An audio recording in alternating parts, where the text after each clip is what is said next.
জানো তো, আমি আগে ভাবতাম মেয়েরা বিয়ের পর কেন একটা আলাদা সংসার চায়। কিন্তু জীবন যতই এগোচ্ছে ততই আমি বুঝতে পারছি আসলেই মেয়েদের একটা আলাদা সংসার থাকা প্রয়োজন। না হলে অকারণেই লোকের কাছে খারাপ কথা শুনতে হয়, লোকের কাছে দোষী হতে হয়। কথার উত্তর দিলেও তুমি খারাপ, কথার উত্তর না দিলেও তুমি খারাপ। আসলে একটা মেয়ের যেন বেঁচে থাকাটাই দুষ্কর হয়ে যায়। আসলে একটা মেয়ে মনে হয় বিয়ের পরেই বুঝতে পারে যে একটা বাড়ির বউ কখনোই কারো কাছে ভালো হতে পারে না। তবে ব্যতিক্রম নিশ্চয়ই আছে।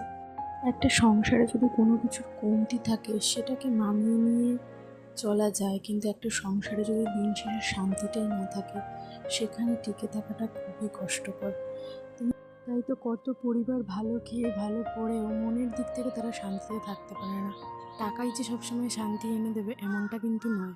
তাই আমারও মনে হয় নিজের একটা আলাদা সংসার থাকা প্রয়োজন। সেখানে হয়তো একা হাতে সবটা সামলাতে হবে, কাজের খুব চাপ থাকবে, তাও দিন শেষে শান্তিতে ঘুমোতে পারবো। এখন অনেকেরই মনে হবে যে মেয়েরা হয়তো ইনকাম করতে শুরু করলে বা রোজগার করতে শুরু করলে তাদের মধ্যে এই চিন্তাধারাটা আসে।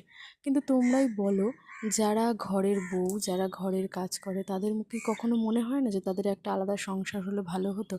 আমার তো মনে হয় তাদেরও মনে হয়। কারণ দিন শেষে সবাই একটু শান্তিতে থাকতে চায়।